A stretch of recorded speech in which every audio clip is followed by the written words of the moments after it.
Good morning, everyone. Happy Thursday. I will call this meeting to order at 9:04 a.m.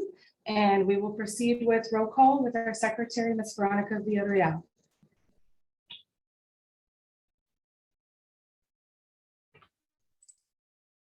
I will now call the staff senators. Please indicate in the chat present or unmute yourselves. Claudia Dole Morrison, Armando Garza, Tammy Munoz, Laura Ramos, Veronica Villarreal, Noelen Gilma Yazos, Nicole English, Rolando Segovia, Karina Herrera, David Guerra, Jasmine Zuniga, Ashley Mercado, Maribel Mata, Orlando Castaneda, Juan Santos Flores, Alicia Puentes, Mónica Granado, Cordelia Raza, Irene Cárdenas, John Garza, Kelly Quinn, Marisa Campirano, Melba Cantú, Rogelio Chanes, Karen Dorado, Melanie Garza, Caitlin Brusset, Yadira Mejia, Cristina de Leon, Javier Salinas. Thank you, staff senators and Madam President. Quorum has been established. Thank you, Madam Secretary, and thank you, Madam Parliamentarian. All right, everyone, thank you all so much. Good morning to each and one of you. I hope you all are off to a great day, a blessed one. And so we want to welcome again into our May's meeting. And so we have quite a few information for you all. And obviously we move on forward. There's a lot more information, but thank you all for taking the time to join us this morning. And so with that in mind, I'm going to pass it on to my Madam Vice President, Ms. Caitlin Brusset. Yes, again, thank you everybody for joining us this morning. And a big congratulations to any of our staff members who did graduate this weekend. And for those of you who are continuing your education and finished another semester, congratulations to you as well. Like Madam President said, we do have a full agenda full of very diverse information today. So I'm very excited to get to know more along with you. Madam President, take it away. Yes, thank you, Madam Vice President. And so moving on to new business, is there a motion on the floor for the approval of meeting minutes for April 2022?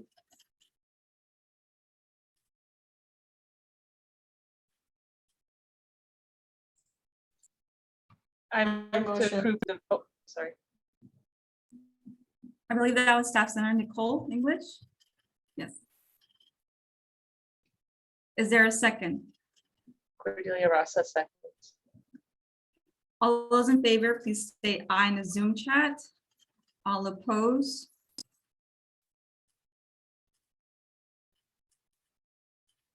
Any abstentions? All right, I think we're almost there with the ayes.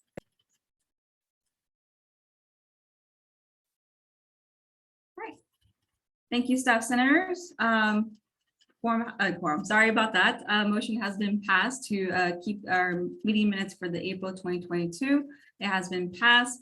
Moving on, there's a little change in our agenda in terms of guest speakers and committee reports. And so we want to share with you all what our committees have been doing thus far. As you all know, we do have a couple of committees listed in the agenda, and you all have taken the time to see that. And each of those committees, again, have established a vision for you all. And if you have any ideas or any concepts that you would like to see implemented into, like, of course, doing to our best ability, please share that with us. And with that in mind, I will first introduce our chair, Tammy Munoz, which right now she's not here at the very moment, but co-chair Melanie Garza will go ahead and talk about the communications committee and sharing that report with you all. Staff Senator Garza. Yes, thank you, Madam President. Good morning, everybody. Hope y'all are doing well today. So a few updates from the committee. Well, first off, everybody part of the committee, feel free to say howdy in the chat or wave. We have a great group, and some updates that we wanted to share is that we definitely want to celebrate and appreciate all of our mothers for this recent Mother's Day.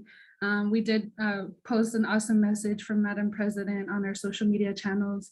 So thank you for all that you do. Another thing that we want to present is congrats to all our graduates. If we have any graduates in the audience who walked this past spring, we want to send best wishes to you all. And then we also had a Meet Your Senator event recently. So everybody who was able to show up, we appreciate that. And we do have some awesome pictures from the event on our social media channels. So feel free to follow us, like, comment, share. I feel like an influencer. No, I'm kidding.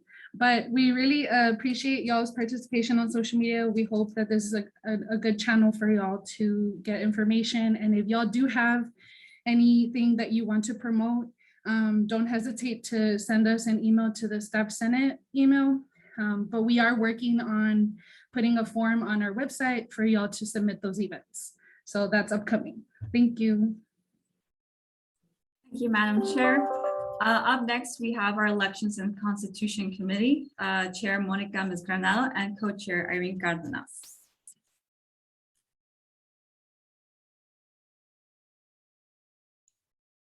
Hello, we don't have a lot of updates, but we did meet with the election task force and discussed possible changes to the election process. We're considering changing the representation of divisions based on staff members that hold positions that require degrees and staff member positions that do not, to make the representation more equal. All of that is still pending though. And that's our only update. If you want to click the link to the Staff Senate, let me post a link. You can view our Constitution. There's a link on the right. It downloads a PDF, and you're welcome to send any kind of suggestions to me via email.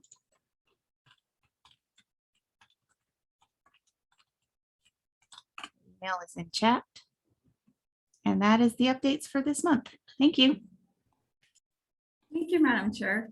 Our next committee will be the feedback committee. And so leading that, we have Chair Marissa Campoirano and Co-Chair Jasmine Sunica. Good morning, everyone. This is Marisa. To provide our update, we want to say thank you to those that have submitted feedback. We have received a few of them and we are working on them. We are working to gather the information and if possible and when relevant, invite that department or that individual who can provide more information to share that with us. And so we are working on all of those submissions that have been sent to us.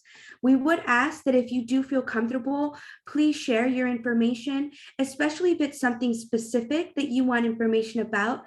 It'll be easier for us to get you an update much quicker and have it be specific to your needs.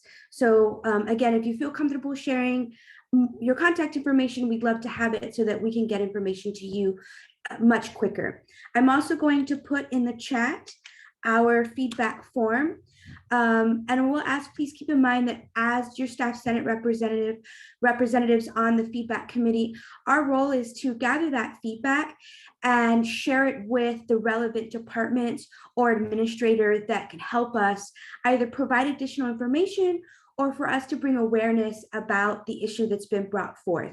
So please continue to share with us your feedback, but keep in mind that our role as staff senators is to bring awareness and gather information that we can then share with you all. But if you have any questions, please feel free to reach out to us.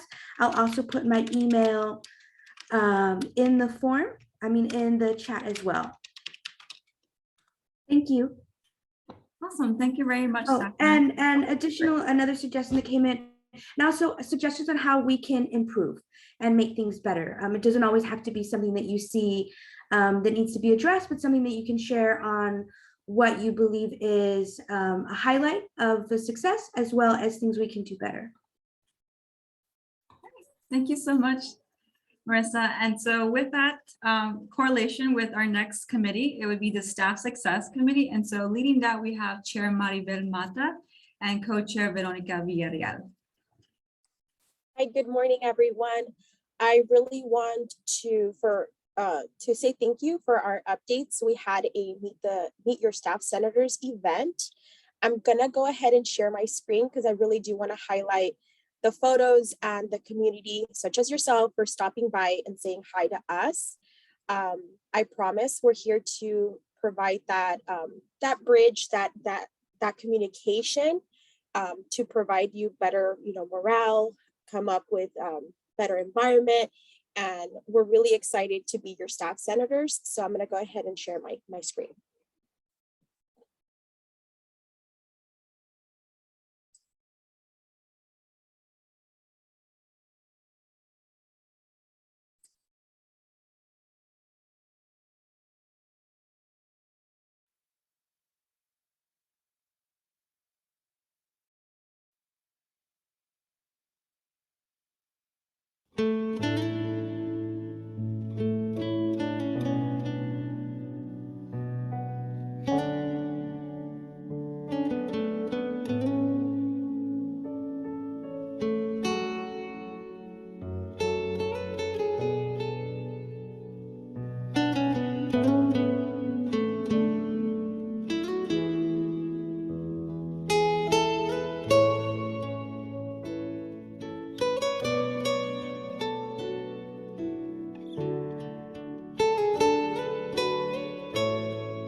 Thank you so much for, bearing with me. And, I really enjoyed having this event. We will be going out to other campus locations. We are pending the West Waco, Harlingen, and other UTRGV affiliated locations. So be on the lookout for that in our social media.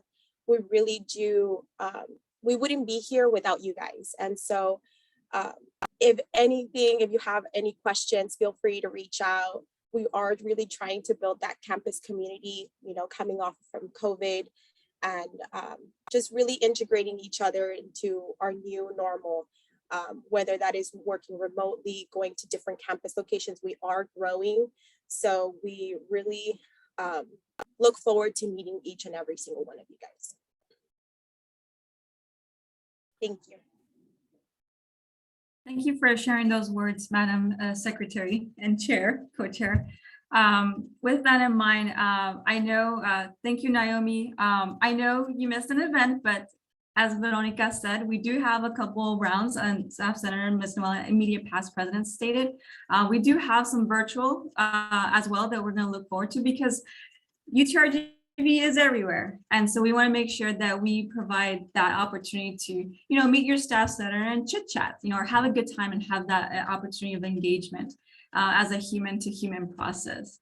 And so, and be able to hear what you all have to say and, get to know us as well. So Naomi, don't be bummed. We still have plenty of events. And so obviously Cinco de Mayo was the theme. And so we'll come up with another theme to be able to have that celebration with you all as well. Okay. Thank you again, Staff Success, for sharing those photos. Of course, the photos are amazing. So they were able to see each of y'all, like that opportunity to have that event. And so with that in mind, our next item in the agenda is our guest speakers. And so first, we'd like to introduce Ms. Eliza Gomez, who will be sharing an update on UTRGV's health and safety protocols. Ms. Eliza Gomez, would you like to start on your end?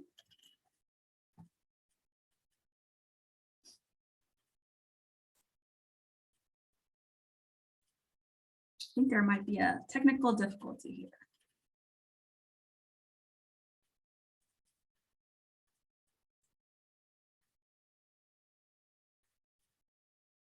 Ms. Eliza? No, she's here.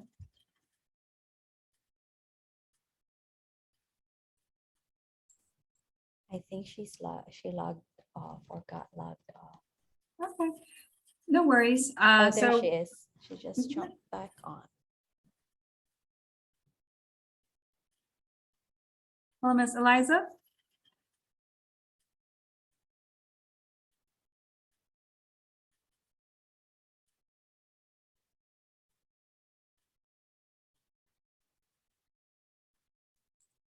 Is she having technical difficulties? And now we can go ahead and proceed. Ms. Abna, I believe. I'm sorry, this is Eliza. It's okay, I got no booted worries. offline. I'm It's not okay. sure what happened, so I'm calling from my cell phone now. Okay, no worries. Technical difficulties happen, so you're all good. So again, thank you for the opportunity, Ms. Eliza Gomez, so introducing and sharing with us any updates that you may have in regards to the UTRGV's health and safety protocols.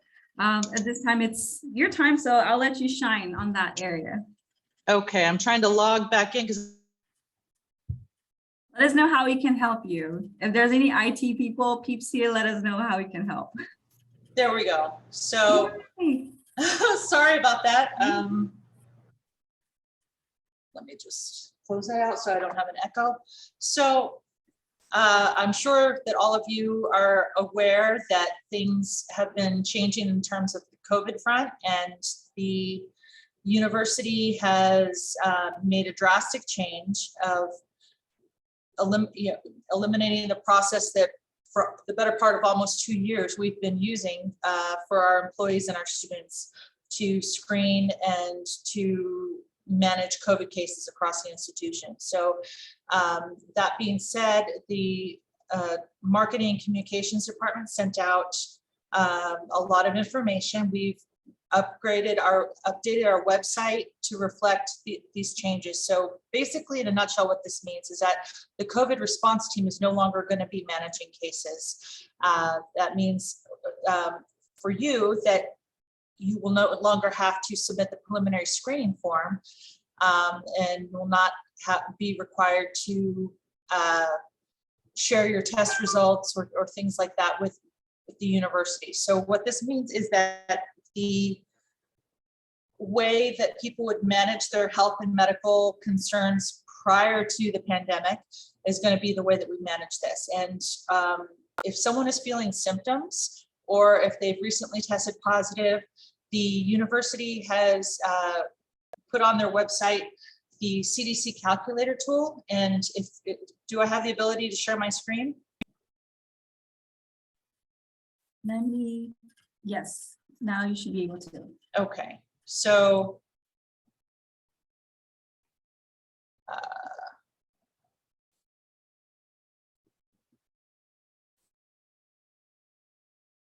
so you see on the committed to your safety, your success, your experience, that the process for this COVID-19 screening. So also, if you scroll down here, it says CDC quarantine and isolation calculator, the new screening process. We want to make it as easy and consistent with the way that we've been sharing the information in the past. So if you click on that link, basically you click on Get Started here, and you start answering the questions. So the university still has the daily self-screening questions, because basically it's a best practice. If someone's not feeling well, they shouldn't be at the office, and they shouldn't be in the classroom. End of story. They take care of your health. Your health is important. Those are not the types of gifts that people want to share with others. So take care of your health, manage your communication with your supervisor, and then when you're feeling better to return to work, basically you do. So if based on what your symptoms are, based on what your conditions are, the CDC calculator tool will inform you when to quarantine or isolate if that's appropriate. If you need to get a testing location, it will, you can go ahead and do that directly from this site. The university is still offering vaccination.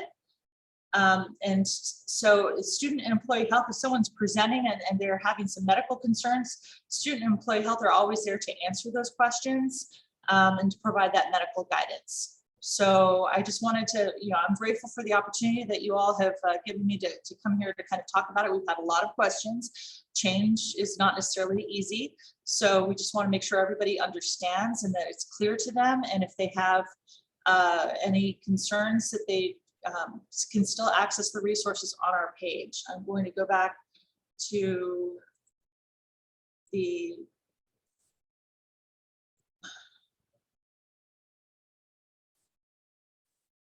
page again. So the new screening process just talks about what the old process was that people were familiar with and comfortable with, and what the new process is.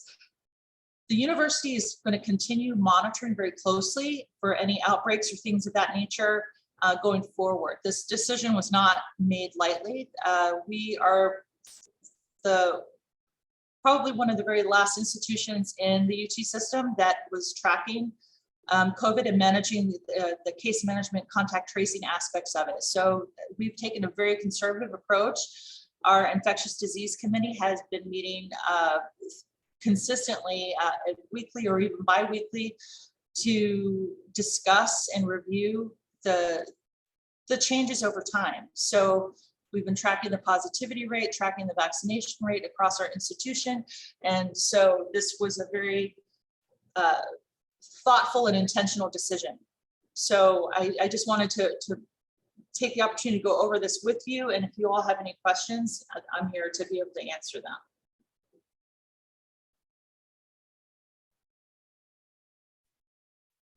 Right, so we had a question, and Mr. Oliver Lozano and Senator Kelly Quinn already posted the links, placed the link, but does anyone have any questions or concerns, as Ms. Gomez has stated?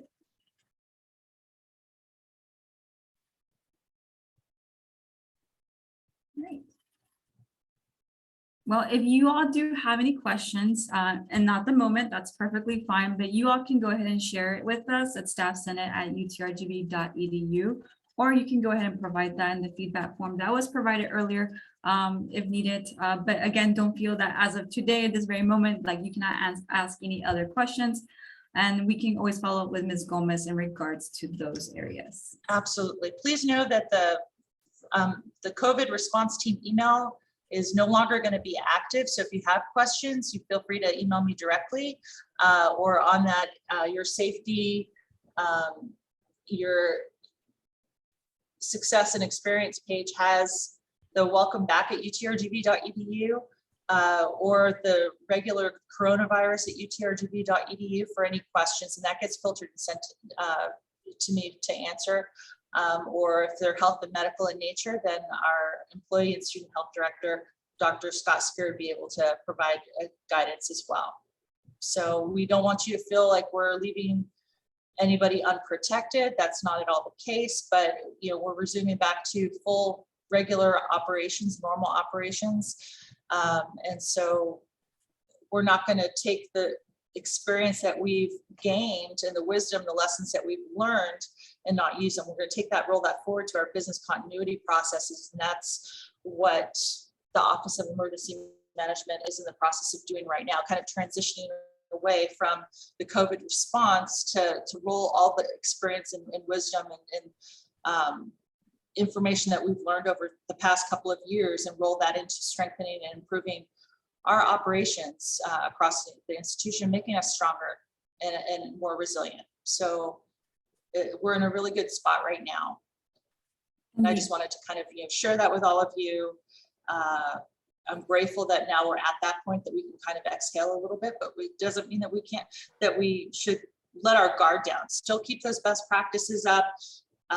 Be mindful and sensitive and aware of how you're feeling, and just manage appropriately. Indeed. And Ms. Gomez, we do have a question by Staff Senator Noelan Llasos. Can you go ahead? Hi, good morning. Thank you again, Ms. Gomez, for joining us this morning and providing us this very important information. I just wanted to clarify, you did indicate that we are continuing, the campus will provide vaccinations. For COVID testing, are we still able to access for us the employee health, or do we have to find our own provider to get tested? If you're getting other health and medical concerns, if you're feeling symptomatic and not feeling well, they'd be, as part of their regular diagnostic process, to screen things out. They could provide the testing, but if you're going specifically just for a COVID test, that's probably not your best option. Appointment availability in the community-based testing locations or the home tests, and all that information on how to access that is on our website. But that being said, the student and employee health still have the capacity to test, but not like the drive-through lines or just, testing only. We're no longer streamlining that process. We're kind of reverting back to regular clinical operations. So the testing is available on an as-needed basis, but you're probably, if all you want is a COVID test, if you're not getting a home test, you want to test at a testing location, you probably want to revert to one of the community-based testing sites. Thank you. Thank you for that question, Staff Senator Llasos. And so does anyone have any other questions as of now?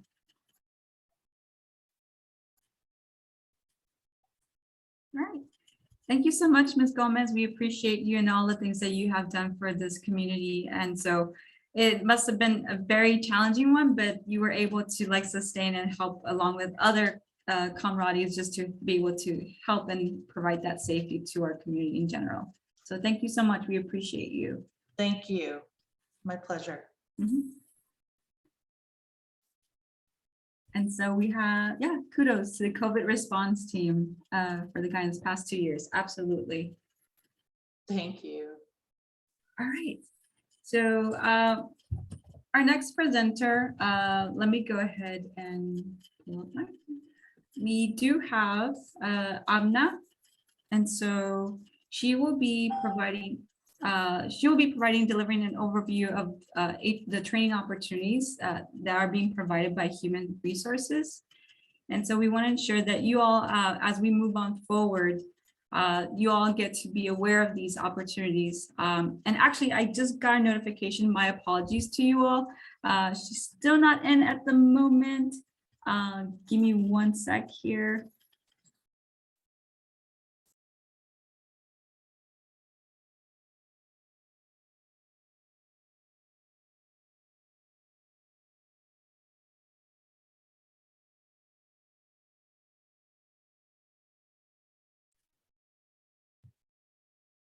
All right, we do have.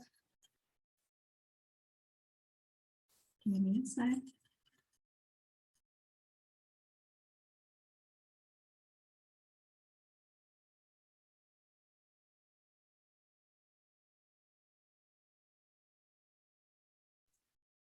Actually, what we can do is we can go ahead and ask Miss Cordelia Raza. Cordelia, are you here? I'm here. If you don't mind stepping in for us. So Ms. Yeah. Cordelia, she's actually a staff senator. So she's actually here to inform us about the Biomedical Research Awareness Day, which is known as BRAD. And so again, it is an initiative that, it's to educate students and the public on the importance of the biomedical research. But I'll let her continue on that explanation because she's the expert in those areas. So Staff Senator Cordelia. Am I able to share my screen? It looks like I am. All right. Okay, thank you, everybody. Yeah, so as Yadira said, I wanted to let everybody know about Biomedical Research Awareness Day at UTRGV, which is, the acronym is BRAD. Why is this not moving? There we go. And so it is an outreach program for educating the public and students on the importance of biomedical research and the humane use of animals. It's normally celebrated every third Thursday in April. But as we just heard, COVID has offered a lot of opportunities. So since COVID, we did go virtual, and we are doing virtual this year, but we are going to go live next year. So at the end of April in 2023, we'll have in-person events. So look out for announcements for that. At UTRGV, we've been celebrating BRAD since 2018. It started in 2016, actually 4 hours north of here. Dr. Frances Logan, she was a veterinarian that worked at UT Health Science Center, San Antonio, and she had a fellowship for an outreach program, and it took off. And I think their first year they had a few, I think by 2017 they had 20. Now they're at over 200 celebrations, and it's worldwide. We have international participation. And they do have a Facebook page. I'll show you a picture of it in a second if you want to visit it. And so today we chose this day, since I had an opportunity to talk about it, to kick off our virtual celebration. And what we're doing is what we did the same as last year. It's a virtual quiz. So you go, you take the quiz, and everybody who gets the answers right will be their names will be put in, and we'll raffle for prizes like goodies and giveaways. And it is an opportunity to say thank you to the people and the animals that are involved in animal research. There is a BRAD Facebook page, so that's the one that's on the right where it says thank you to the animals. I guess you can't tell the page from here, but I think if you type in Biomedical Research Awareness Day Facebook, you'll be able to follow them on Facebook. And we did have some of our pictures posted on there when we were in person. And there's information coming out on a daily basis about how biomedical research impacts our lives and the importance that animals play. So what I want to do is here, take a second, and I'm going to share 2 slides with everybody. And basically, I don't know if I can ambassadorize you guys to be research scientists, but assume right now that you have a disease or an illness that you want to find an answer to. And so any researcher that wants to start working with animals, they have to ask themselves 3 questions, and we call those the 3 R's. So anytime you hear somebody working in animal research talking about the 3 R's, those are reduce, refine, and replace. And so reduction is pretty straightforward. You ask yourself, are you able to answer the question using only the animals you need to answer the question? And so the trick here is And I didn't set up a poll for you guys to ask, but just in your heads, ask yourself, is it better to use 1 animal, 3 animals, or 10 animals? Is anybody brave enough to foray a guess? 1. And why do you think that, Noella? So you don't hurt more animals.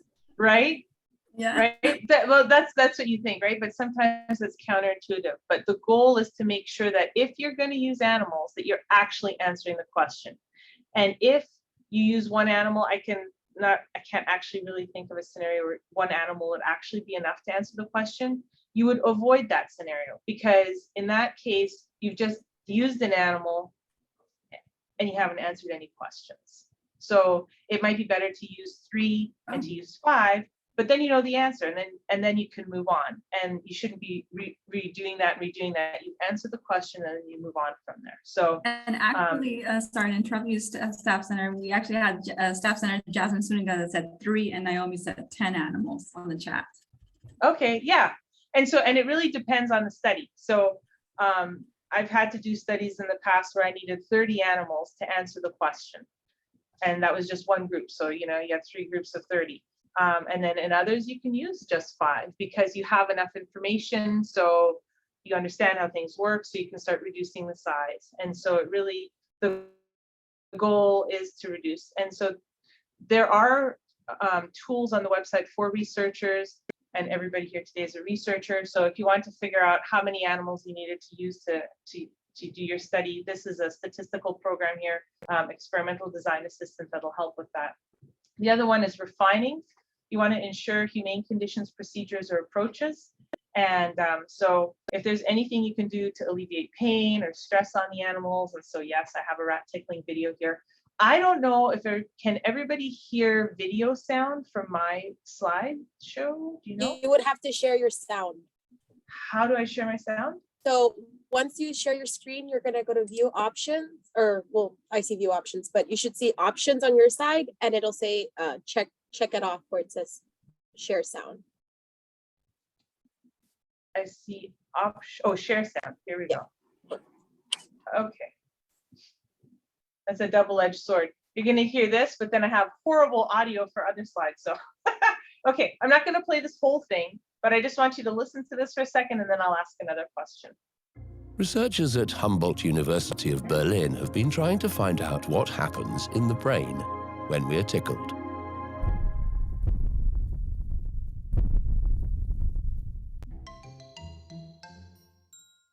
In 1999, scientists found young rats also vocalize when they're tickled. Are they actually laughing? What does a rat's voice sound like?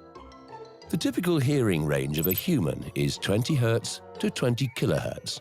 Rats vocalize at 20 to 100 kHz. They make long calls at 22 kHz when they're scared or annoyed.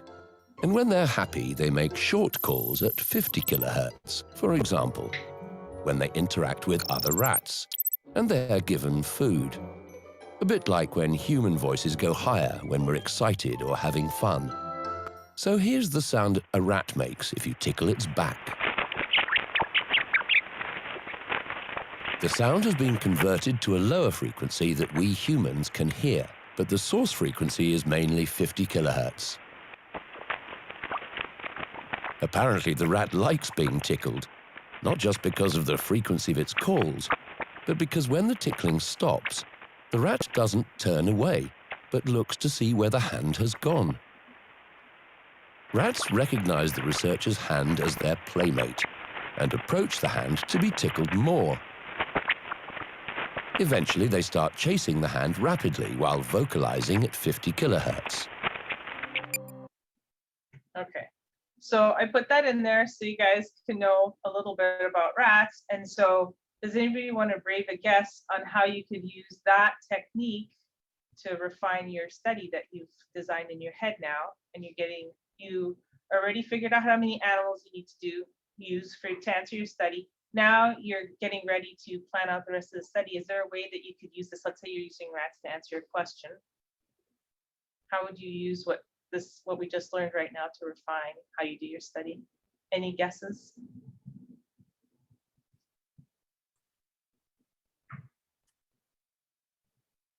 We have a couple people, Julia Valdonado says tickling as a reward. So, Yes. so Javier Salinas, staff center, said, what happens when you tickle a rat? And so Julia, tickling as a reward, the feedback is present. That's by staff center David Guerra. Okay. Yeah, exactly. So what you can do is use tickling as a reward. And anytime that we in our department, Lab Animal Resources, learn about a technique, we share it with the community. Is there a way when you handle the animals that you reduce their stress? And tickling for rats, they really do like it. So if you have to dose them or give them an injection, but you're playing with them, it becomes playful for them. And so you've done a good job because you just given them an injection and then they're still like, hey, let's continue playing. And so yes, it is a tool that you can do to ensure the animals are still having a good time and enjoying themselves, and you're doing things to reduce any of the stress that you can. And then the other one is replace animals with other models whenever possible. So now you have your whole study laid out, you're like, this is how I'm going to answer it, but you can't actually move to the animal if there is a way to answer this question without using an animal. So the best example, well, I didn't post any pictures because I saw it at a conference, but it was really great. And everybody has seen Mythbusters, I hope. I don't know if everybody's seen that show, Mythbusters, but it's that same idea. So the presentation that I saw that I thought was brilliant was a bunch of engineers had designed a better needle. And it was you think, okay, well, we've been giving injections forever. We know how to, we know how injections work. We know what the needle's like, but it was a very sophisticated approach, and it was a small modification. But instead of injecting into animals and looking at how that tissue splayed, they created, like Mythbusters, they have very sophisticated gel and plasticates that mimic what the different dermal skin layers are in humans. And so they use their artificial plastic model, mock-up model, and they did all their testing. First, they did it virtually. First, they did it through modeling on the computer. Then they tested it in this environment. And then they refined. Then they were able to go back and refine and fix some things on their needles. And then they went back, and what it looked like was perfect in this model. Then they were able to go and use it. And so that was a great example. And because I feel like everybody's seen Mythbusters, you know what I'm talking about. The artificial mock-up. So if you're able to do things outside of the animal, you have to do that before you can go into the animal. So I wanted to share that with everybody, because now you're anointed scientists, and now you've done your study. And the other thing and feel free, if you know students or anybody who's getting ready to publish and they work with animals, and there's a 10th one, and that's results on here. But there's also this great approach now. It's called Arrive, and I think everybody's realized that you have to provide useful information so that the research that we do over here, somebody at another university is not doing the exact same thing. We don't need to keep doing things over and over and over if you can answer the question. And I was in research for 10 years at a pharmaceutical company, and my whole job was getting a study up and running based on a paper. And every time I pick up a paper and you try to get the study going, it wouldn't work because there just wasn't enough information if things were working. And then you call the researcher and they're like, oh, well, actually, there's also this and this and this. And so this is something that every researcher can do, and it makes the research so much better, so that any one of you guys can now pick up a paper. If everybody follows these principles, and you'll know exactly what was done in the study. Anytime I read a paper, the first thing I do is I go to the procedures. I want to know how you did it, what did you use, and then I read what you're telling me, because that puts everything into context. So this is really important. And so hopefully now all of you as researchers will use it. So I'm sharing that because I just want to frame that for, it is Biomedical Research Awareness Day, and I'm not sure how much everybody knows about it, but I want to share some of what goes into the approach to the science. And this is a sneak peek at some of the questions that are in the quiz that's online. So this is the quiz if you guys decide to take it. It's questions like this. See if you guys can guess the animal. Using this animal, scientists were able to identify how to prolong the storage of donor blood. This made blood transfusions a widely available life-saving procedure. And if you've ever had to have any work done, thanks to these animals, scientists were able to develop a local anesthesia that is used in numbing agents to make these procedures less painful. Does anybody know what animal this is?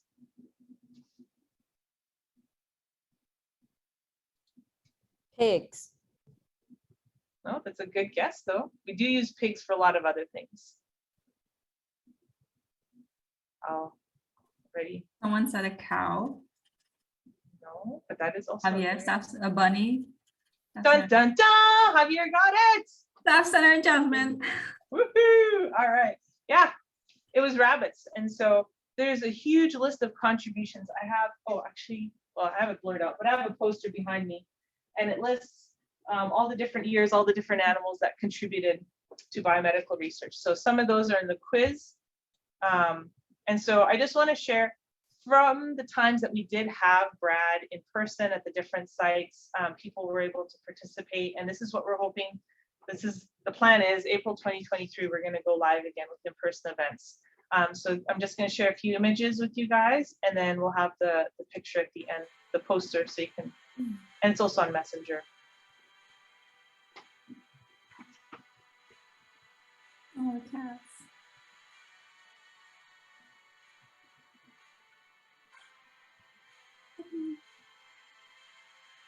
Well, that's a majestic pose. Right? Yes.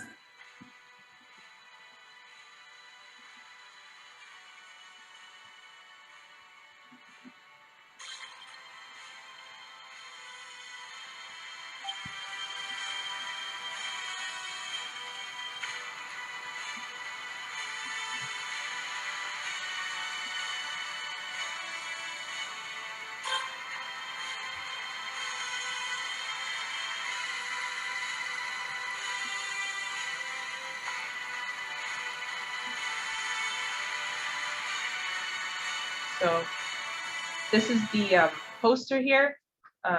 If it's on Messenger, because we did just go live today. So if you can take a picture of the quirky code, and it's also this one. I don't know how it works from the computer. I didn't try it on my own screen. But if you have questions, you have a choice of coming and seeing us in person in April, or I'm available anytime if anybody has questions, always.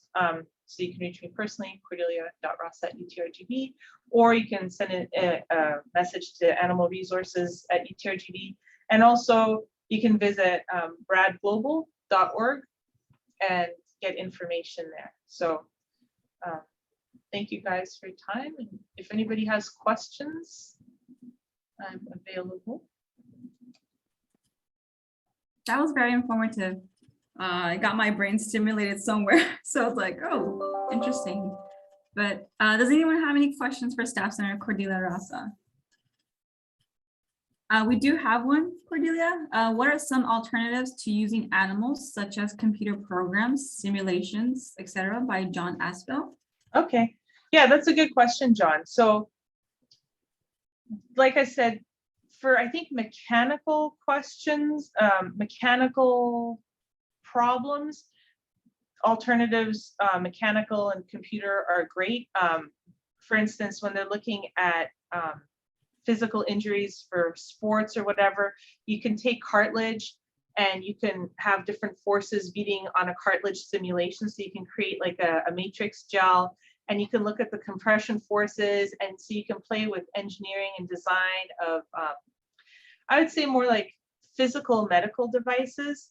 Computer simulations, it's hard because what you program is what you end up finding.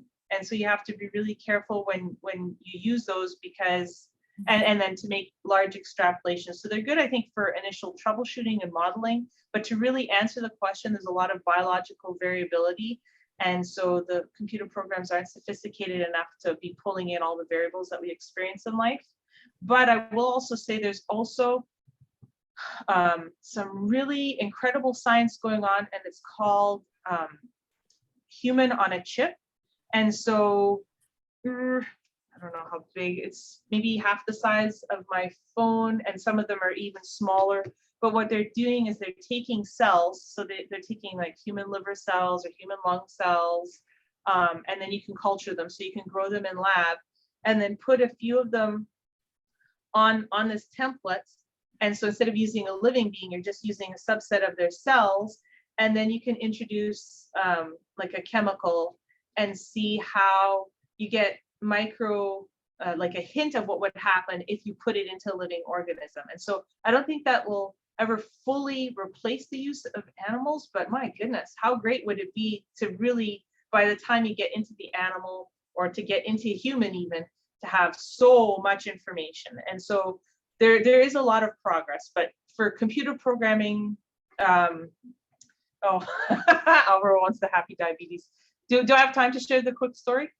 And did that answer John's question? I hope that answered John's question. Okay. You said, thank you. Yes. Go for it, Cordelia. Okay, so the Happy Bunny story. Yeah, so this story actually came out of University of Houston or Houston Science Center. I can't remember, but it was at one of the conferences, and it was an animal care technician who shared the story. She just joined, and so as an animal care technician, your job is to go in and take care of the research animals. So you change their cages, you make sure they have food and water and everything that's necessary. And the researchers came in and they were doing diabetes studies. They've been doing diabetes research, I think it was something like 20 years. And they came and they were very upset because their study wasn't working. And so she was watching peripherally as they brought in the guy who did the injections. And as somebody who used to have to give injections, they always blame the person doing the work first. But they brought him in and they're like, we need to see you give these injections. Mind you, he'd been doing it for over a decade. Successfully, the animals got diabetes, no problem. It's called STZ, streptozotocin. You give an injection and then the animals develop diabetes. And then you can give them a drug treatment that will hopefully cure the diabetes or reduce the symptomology. So this has been going on. He gave the injection again. And so they're like, okay, we saw you do it. This should be good. So they came back 3 days later, 4 days later, whatever the time was. And they tested the rabbits and they still did not have diabetes. And so they said, well, okay, it wasn't the injection. They're like, it has to be the chemical that we're giving, the streptozotocin. So they sent it off for testing. They said, we have a bad batch. And the test came back and they said, no, there's absolutely nothing wrong with the batch. It's working perfectly fine. And so then the researchers are scratching their heads like, well, what on earth has changed? And they said, well, we have a new animal care technician. And they're like, that's ridiculous. And so they brought in the old animal care technician and they're like, well, you know, how did you change the cages? And he's like, well, I take the animals from, you know, the rabbits from their dirty cages and put them in their clean cages. And I gave them water and I gave them food and then I left. I'm like, okay. And they looked to this woman and they're like, well, how do you do it? And she's like, well, I do the same thing. So they put up video cameras, but she wasn't just moving them from, she was playing with them. She was petting them. She was scratching their bellies. Like, so it took her a little bit longer to change the cages, but she was having so much social interaction time with them.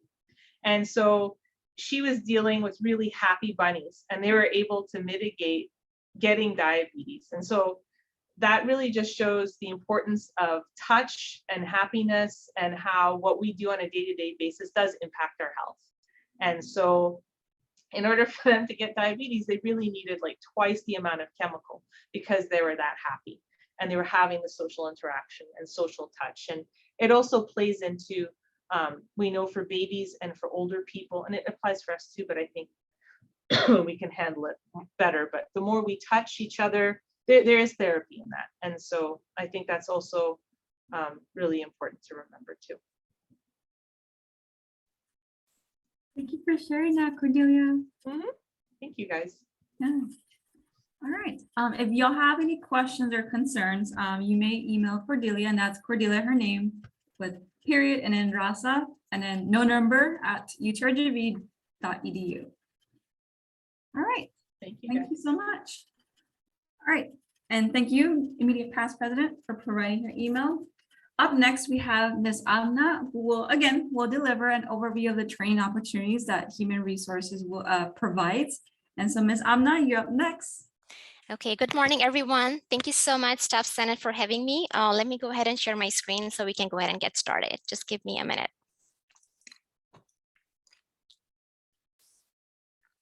Okay, so I hope everyone can see my screen. Thumbs up. Yes, okay. Yeah. Well, thank you so much. And thank you so much, Yadra and Staff Senate, for reaching out to me. Very excited to be here. My name is Amna, and I am one of the training coordinators from Office of HR. You may have seen me, heard me in any session. Maybe, I had already done some special requests for you, right? But I see today is like a big group, and I'm very excited to share, what we offer in terms of profession development and trainings. So I know we have like limited time, but we can go ahead and, get started. I will be keeping an eye on the chat side by side. But again, if you have any questions, anything you would like to discuss like later on, I always say that, we are a small department, but very friendly, right? So just let me know if you have anything. I'll be very happy to assist you with any questions you may have. Okay, so like I was mentioning, we are a very small team, right? We are composed of, 4, full-time employees, and we also have a wonderful team of student employees, work studies. So it's, myself and Cassandra. We have our department, director. We have Dr. Lara Elias, and we also have Maria Garza. She is our employee onboarding and wellness coordinator. In addition to that, we have 3 student employees, right? Wonderful employees. Courtney, we have Alyssa, and also Sophia. Okay, so just talking about what we will be covering today in in that amount of time. I wanted Maria to be also be part of it, because I know they also offer a lot of like wellness initiatives and employee recognition, but she's out of office for quite a few days. She had some plans, so today I am going to talk about specifically training and development, but I am still going to share what we offer and also the contact information, right, in case you have anything you would like to talk about or have something scheduled for you in terms of wellness, any stress management, positive attitude, those kind of sessions, or employee engagement. Please, Maria will be the point of contact for that. So as part of initiatives that we offer for training and development, it is employee onboarding, employee wellness, which is a big piece of it, right? Because we do really focus on employee wellness.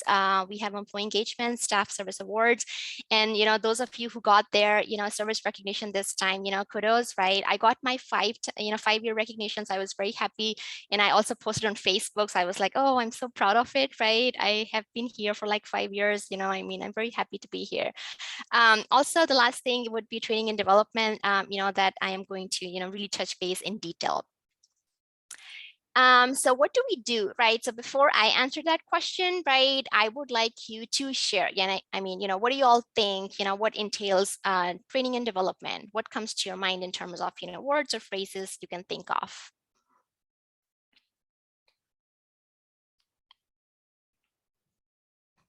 Leadership, yes, thank you.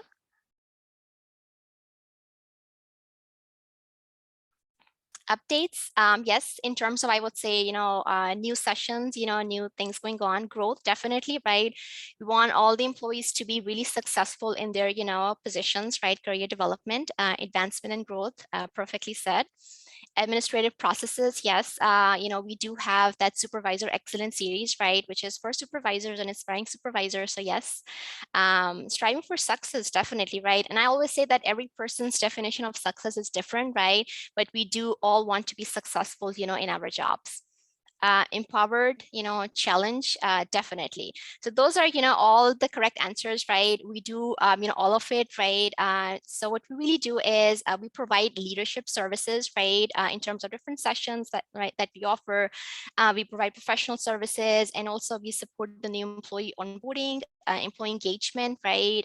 Because, really want employees to be engaged and, really productive in terms of operational excellence. We have training programs, we have career development opportunities, and, everything is really aligned with the culture of service excellence.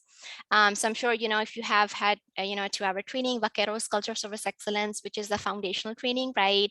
And there's also, sometimes we get this question from employees that they think that, only the full-time employees can attend those trainings. No, we also, include all student employees. It doesn't matter, if it's a work study, a graduate assistant, teaching assistant, right, an intern, right? We cover, all employees, right? It doesn't matter, what their, status is.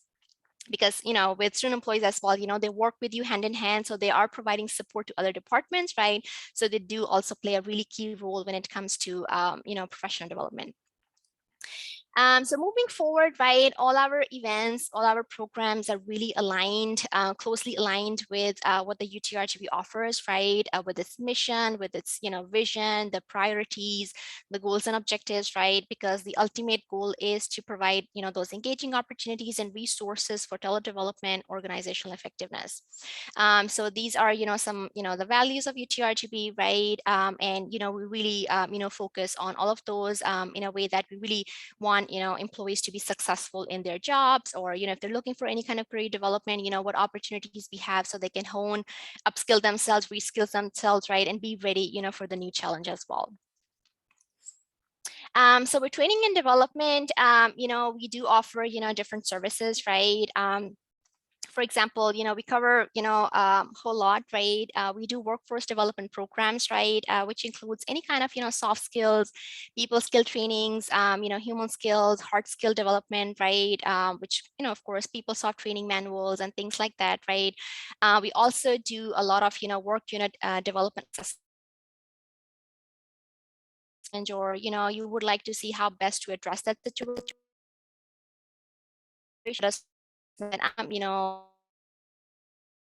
We have a new COVID, right, and they have something in this that will also, allow them to have that kind of team building, but also, get to know each other. So we will have a conversation with you looking for, and then we'll go ahead and, develop something in alignment with those goals and objectives, ask you, anything or you would like to add in, and then, proceed, with that. Also, sometimes we do get requests from, business partners, right? They will reach out to us and say, Amna or, Cassandra, do you recommend any courses, in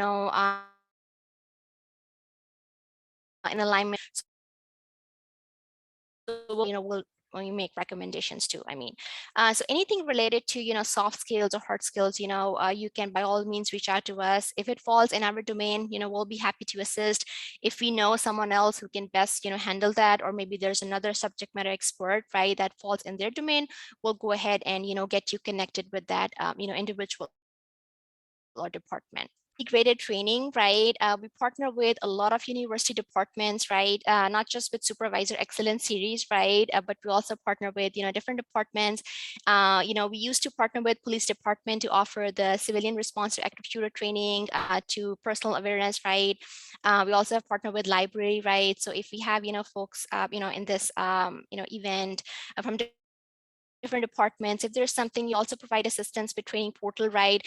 Because departments sometimes reach out to us and say, Amna or Cassie, what is the best way to really help with registration, right? Maybe they're using certain links and having a really struggle to see who signed up, what is their information, from what department they are. So we also assist with those services, right? We can also help you, if you're partnering with you, if you would like us to develop and market that event for you on the messenger or any other medium, we also do that for you too, right? So again, anything that comes to your mind in terms of, passing, out that announcement or that message in terms of training and development, let us know, and, we can have a conversation on that. We also do retreats, right? That is a big part of it. I would say big chunk, right? We have done so many retreats in the last, few years. We have stayed at South Padre for 2 days. We have been to, Schlitterbahn. We have done, quite a lot of stuff. I've been to recently to Brownsville Zoo, my first time in 5 years in the zoo, right? Because, we had an event organized by a department. So they wanted to do some training in the zoo, but again, also wanted employees to have some fun as well, right? So just to, get away from office environment and do that in that. So if you're looking forward to do something like that, we are very happy to partner with you, right? What topics you're looking into, you can let us know, and, we can, plan on the agenda and the timings and, things like that. We also provide resources, that foster professional and personal development, right? So of course, we will provide recommendation, any expert advice if you're really just looking into some kind of handouts, right? In the past, we have supported departments in terms of, customer service handouts, right? They had like ongoing thing going, with customer service, but they also wanted to have some kind of posters in place in the departments and reminders, right? So we went ahead and created those for them. So any kind of, handout resources, we can also help you with that too, creating, manuals and curriculum. So all those comprehensive efforts, of course, are really aimed at strengthening your employee retention, development, engagement, and organizational effectiveness. Okay, I do see a question from Oliver. Okay, what is our, okay, staff retreat, okay. I think pertaining to Staff Senate, Oliver, if you can just clarify your question and I'll be happy to answer that. Okay. So moving forward, so in terms of different modalities, right? So if you're looking for a Zoom session, right? After that pandemic hit, we kind of like really revised all the sessions and development activities, right? So all the sessions are really tailored to virtual engagement as well as in person. So if you're looking for an in-person session, we can do that. If you're looking for, a virtual session, let us know. We have, handouts, and we have all the resources to help support, your ideas and goals as well. We also do online video courses, right, which is through the new platform, which is eLearn Employee Enrichment, Percipio, and I'll talk about it, just in a few minutes, right? We do hybrid courses as well, right? For example, you do attend an instructor-led session via Zoom, right? And we also encourage you to go to the Percipio and do a self-paced training course related to that content, right? We'll give you some recommended courses. But again, you don't really have to stick to those like recommendation. If you come across something else that really fits with the content, we encourage you to do that, right? Because it's part of that curiosity and exploration. So we do really encourage everyone to do that too. And then once you complete both pieces, you let us know, and then we'll go ahead and run the records and check everything, and then we'll go ahead and email you your certificate of completion for attending that hybrid course. We also do employee engagement, recognition sessions, employee well-being. The next thing is active learning. We do partner with College of Education, right? And if you have been to the supervisor series, you have had the chance to see that virtual reality, right? Teach Live. That is a really interesting component, right? And it really, really helps, especially if you have, you would like your staff to get trained on something, right? And you would like them to experiment and learn from each other's feedback, right? That is a really critical component, right? So they can always, learn within that, that environment and feedback, before actually going out and launching, or, being in that real, customer service environment. So we have, we typically do it for supervisor series. We're recently doing one for Vaqueros. We have, a department. We have done Teach Live integration for library in the past, right? So again, we do Vaqueros like on a monthly basis, but if you would like to integrate it specifically addressing certain things in with your situation, right? Phone etiquettes, email etiquettes, any kind of, face-to-face, let us know, right? And we can work with the College of Education to offer this, piece embedded into the Vaqueros, and, we can do that for you. Also, we have on-demand courses, right? So although we do have our monthly offerings, right? But if you're looking to do just something only with your department, right? You're more than welcome to let us know, right? Sometimes, I know there's some, some departments feel more comfortable that, we have some kind of, we would like to just stick to our, group, right? Just to give them that safe space to share and open, right? If that is something you're looking into, we can do that. But for example, if, sometimes schedules don't meet, right? We typically, right, if they're trying to really get in their classes or in progress, it's hard to schedule, fit with everyone else, right? Modalities, right? We'll encourage them to attend the monthly ones, as many as they can, and whoever is left, we can go ahead and do like a group thing for them. So again, possibilities are endless, right? If there's something that just comes to your mind, just let us know, and talk it through, and we can see. We also have learning series program, right? We have a supervisor excellence series that we offer, which has been there for like a while, right? I mean, I've been here for like five and a half years. So yes, it's been there. We started off when I came on board, we had about 8 sessions in that series. Now we are up to 12 sessions, right? So we are growing, right? And that is specifically for supervisors, managers, and anybody, who is an aspiring supervisor, right? So that is, we offer, if you have any other employee, right? Anybody who would like to, just be there and attend and just for great information, be more than welcome to, right? We also have some student employees, who are, part of, they attend, they like, oh, I'm really interested to see what this session is going to offer, right? So they're open-minded, they want to explore. So of course, we welcome them. We don't really turn away anyone that, no, you cannot attend, no. Another thing that we recently launched is specifically for student employees, right? We launched a student employee development program last year in the fall. And I'm gonna say the credit goes to my student employee, Courtney Metlock, because she was an SCI at that time. And she has been with us since 2019 fall. And she felt that gap that, you know what, Amna, I would like to do something specifically for student employees, right? So that was her baby, right? We have, grown it so much, right? And she is, certified with Student Leadership Academy. She has, all those certifications to be able to lead those, sessions. And she is leading those independently. It's been like 1 year already, and we have increased the number of sessions in that series too. And we've also done special requests for different departments, right? So if you have like a student group, right? Another thing we did recently, because a few departments reached out to us and they were wanting to, create or work on a training program for their student employees, and they wanted to see, what HR can offer, maybe, one or a few pieces to plug into that. And so we kind of like have a conversation with them, what competencies you touch on, what are, the regular job duties your student employees typically perform on a daily basis, right? And we came across that communication was a big piece of it, right? So we went ahead and, partnered with those departments. So that communication session, which is part of like color lingo and assessment, it has been embedded permanently into those departments' student employee training program. And we are partnering with them on a continuous basis. So if that is something you're looking into, we are here, okay? And then we also have, some online tools and resources, some really great information on our web pages to help you explore, and find, more things. So like I was mentioning, we do, Vaqueros. This is how the navigation on our website looks like, right? Which is the main, HR website, web page. We have onboarding and training, tab, click down, drop down menu, as you can see here. And then, we have a lot of services that we offer. Another thing is, we always use training services portal, to have all the sessions, to put, open up all the classes there. We don't use any other platform, right? And also another great thing about us is that after you attend the session, we go ahead and mark your attendance, which I've noticed, something, right? So in future, if you're looking for like a transcript or record that, how many sessions did I attend, right? So you will always find that, attendance, yes or no, right? And for example, if even if it's canceled or anything of that sort, reschedule, we go ahead and make that change right away. So you would know that you did not attend because in the description, it says event was rescheduled or canceled or anything of that sort, right?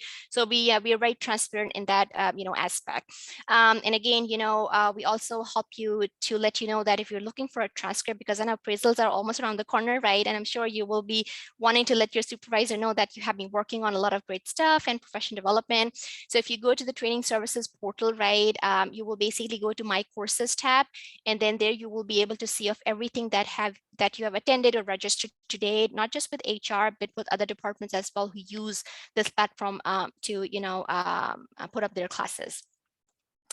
We also have calendar of events, right, which recently we did not update it. And the reason because we are brainstorming that we're wanting to think of a creative way to do it, right? So we're in the pipeline, right? But again, the training services portal is updated side by side. So you will be able to find all courses information and listing on the training portal. So this is our foundational training, Vaqueros Culture of Service Excellence, and we take a lot of pride in offering that, right? Because we really set the tone, and we really want to have everyone on the same board that this is what we offer. This is the expectations when it comes to service, operational excellence.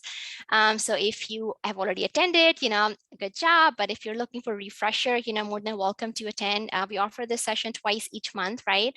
So if you're unable to make it on a certain date and time, you're more than welcome to, attend another month. If you're wanting to have a refresher only for your department, we can do that, right? So again, different options available. Another great thing, which is, supervisor excellence series, I kind of like touched in early on, right? But this is offered every fall and spring semester, like twice a year, right? If you were able to attend a few sessions in the spring, right? But again, things happen, you were not able to attend the remaining one. Don't worry about it. You can always, come back and attend the remaining ones when it's offered in the fall, right? We do encourage everyone to attend either in the same fiscal year or in the same calendar year, right? Because, then things sometimes tend to get changed, updated information, right? But if you have any questions, let us know. And those of you who just completed their series of spring 2022, we're almost, in the process of getting their packets ready. So you will hear from us very soon, and, we'll start, either campus mailing out, whatever you think is sessions in the series, right? We'll go ahead, and recognize you, right? Over the years, we have increased, number of sessions. So I think that, maybe partner with HR with us and maybe offer that session as part of the series on a continuous basis, right? Something that really is applicable to all supervisors, maybe some kind of process information, right? And we can have a conversation, and if we think that yes, it would be best to add it, we'll go ahead and add it, as number 13 or 14 session into the agenda. Okay, so we still have our supervisor 2022 schedule up there, right? If you would like to see what sessions are being offered, right? The fall 2022 sessions will be launched around September, right? So for any kind of updates, please continue to visit the messenger as well as the training services portal. Okay, another thing we have is Supervisor Success Toolkit, right? Which is a combination of so many different resources, right? We have, team building activities, virtual, in person, some ideas, right? I know we know a lot of departments who have like their weekly meetings or monthly meetings, and they want to do something on their own, right? So we have some suggestive, ideas there. You're more than welcome to use them, right? Or if you would like us to partner with you and do like a 30-minute piece, because we do that, we have some departments who meet like every month on a certain Thursday or Wednesday, right? And then, the first 30 minutes, we will go ahead and do like a little icebreaker, and then we'll jump off the wall and they'll continue with their updates, right? So if you want to, based on how much time you have, if you want to just add that piece, like that on a continuous basis. In the past, we have done, training on the double, which was a series that was launched by HR Business Partners, right? So we have like some topics. So instead of offering like a 1 hour, 2 hour session, we'll go ahead and do like 20, 25 minute, like quick overview, right? And then, employees get an idea what it is, things like that. And later on, they can register for the one that is being offered, on a monthly basis. So, I mean, there are different ways, how we can handle that. Okay, so this is something brand new, right? So we recently launched our new learning management system, which is eLearn Percipio, right? So it is, the logo is still the same, right? You still have access to it the same way. You go to my.ugrtv.applications and you will see that mouse icon. The only thing that has changed is that when you click Percipio, that eLearn icon, it takes you to a new, brand new platform. It is super easy, very user-friendly. I like it, right? It's very, modern, right? Also, there are so many different things and features that are available now, right? For example, one feature that I love the most is because previously when supervisors will assign resources to their direct reports, the email notification was somehow turned off for the campus, but this time, it is turned on. So employees, get the notification right away that, you have assigned something to them. So in order for you to, learn more about it, right, we are offering sessions, each month, like every week, right? And we'll continue to do that. So we have an upcoming session on the 25th in the afternoon. So if you would like to register, learn more about it, right? If you would like your employees to just pass the word and sign up, we still have a lot of, seats available to register. And we talk about all those, key highlights in the session, right? Which is, amazing, right? It has, channels, it has leader booths, it has live courses, it has recorded courses. It has, a lot of stuff, that I personally, love it, right? So I'm sure, once you, explore, you'll definitely find something that really, really meets your needs and preferences. Okay. So supervisor success toolkit, right? As I was mentioning that, we have a lot of, toolkits available, on the platform. And once I'm done, I'm just gonna go to Chrome, right? Just to give you a little bit of just, overview. So, where that information is located, right? So also, those are, some tabs available for the supervisor success toolkit, right? We have, some really great information and templates and tools for employee onboarding, managing employees, work environment, professional development, and templates and tools, right? We do have a meeting, minutes of the meeting template, because that is something that we have got this question, a few times in the past. Some departments have reached out that you have a template to, professionally, jot down minutes of the meeting, right? So we thought that there is a need for that, right? Because departments are really looking into like, putting down those professional notes, right? So we went ahead and created one. You are more than welcome to customize it, based on your needs. We also have a project, template, right? Project progress template, right? Like a template, so you can use it as you see, best fits your needs and, outcomes.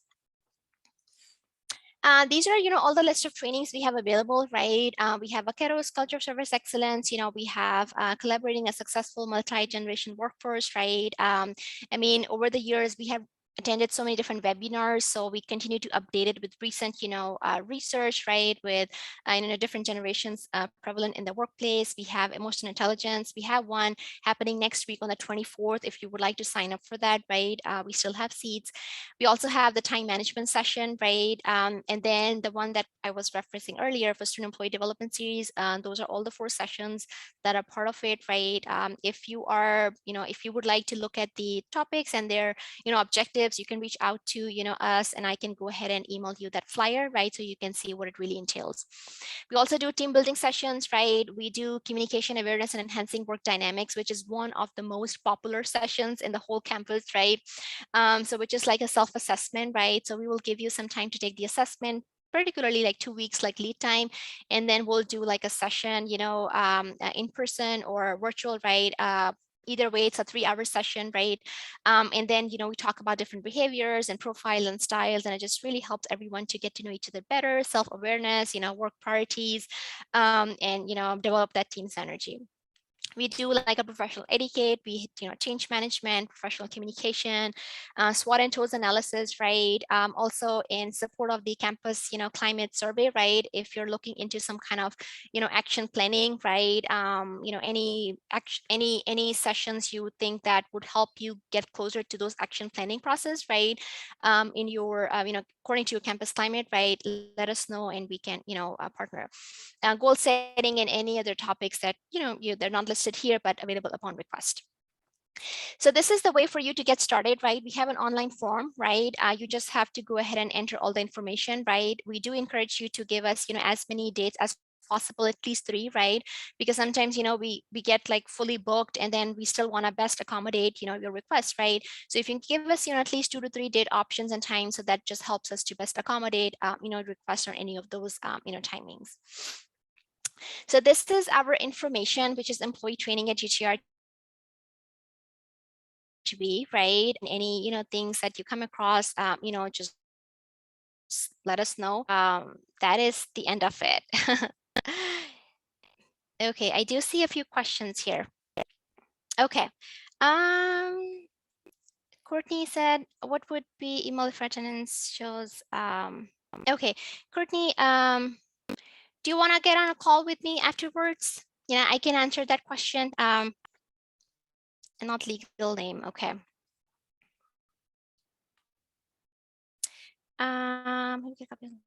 Yes. If you need the list of trainings that we offer, just reach out to me and I'll go ahead and email you a copy of all the listings that we have. Sean, yes, I can do that. Okay, sounds good. Yeah, Courtney, I'll reach out to you. Once we're done with this meeting, I'll go ahead and send you a message. Okay, another question. Okay, thank you so much, Claudia Dole. Yes, appreciate it. Thank you so much. I'm gonna stop share my screen. Okay, well, if you have any other questions, please let me know, right? I'll be very happy to, assist you. Like I said, we're very friendly. For service we can, right? And anything you would like to embed into your trainings or professional development, we'll be happy to do that. thank you so much, and have a wonderful, rest of the Thank you day. very Thank much, Amna. And again, thank you all in your department for what y'all do. And we can't wait to see what the university has in store for us. I know there's many opportunities and us as individuals growing, and so looking forward to that. Thank you so much. All right, so up next, we have Ms. Stephanie Larante, who will be providing or sharing financial incentives over for graduate students. Ms. Stephanie, you're up next.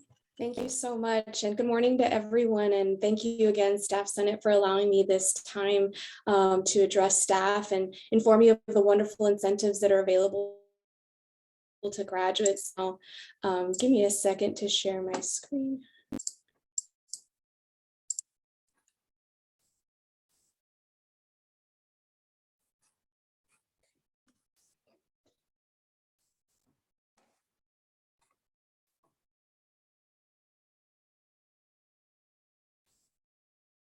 Are you seeing my full screen or are you seeing the notes section? We see the double, which I believe it's the notes section. The double. Okay, let me see if I can start. Let me stop sharing. Give me a second.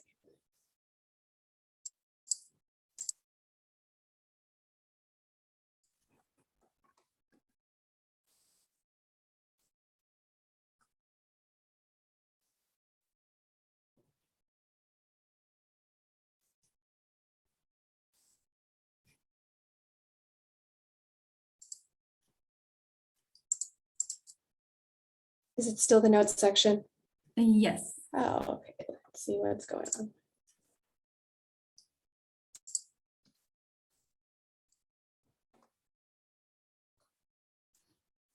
Okay, you got this. You do this all the time. Yeah.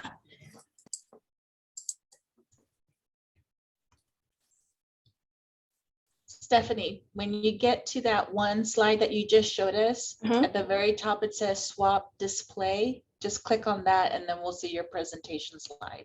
Okay, let's try that again.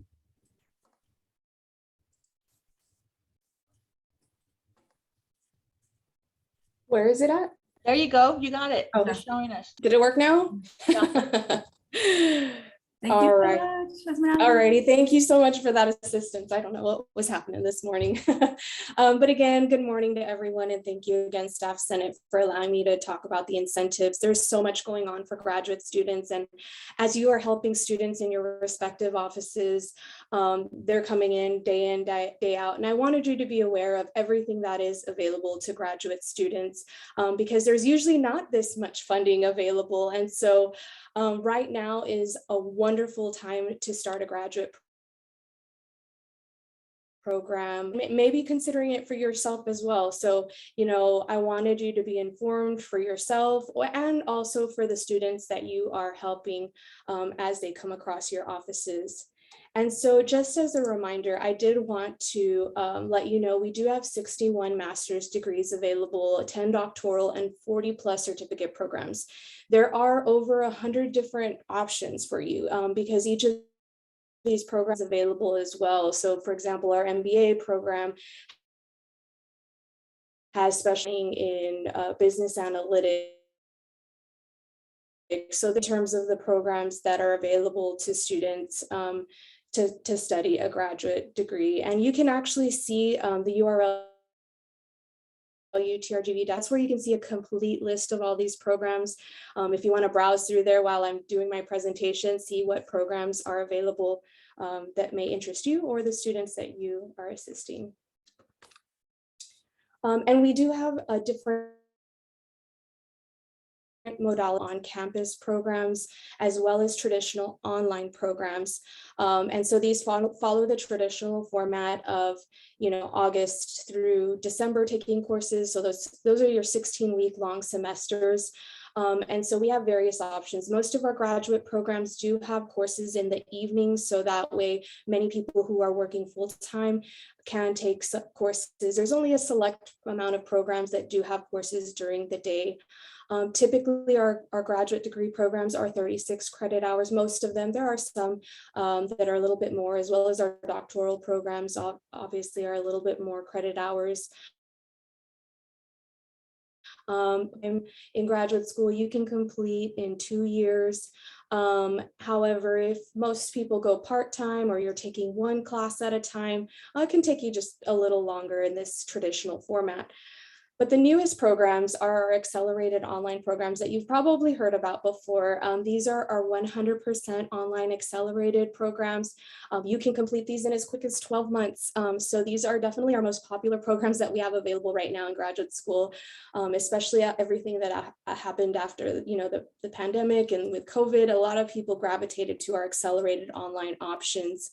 And the way you finish these programs in as quick as a year is if you take 2 courses every 7 weeks.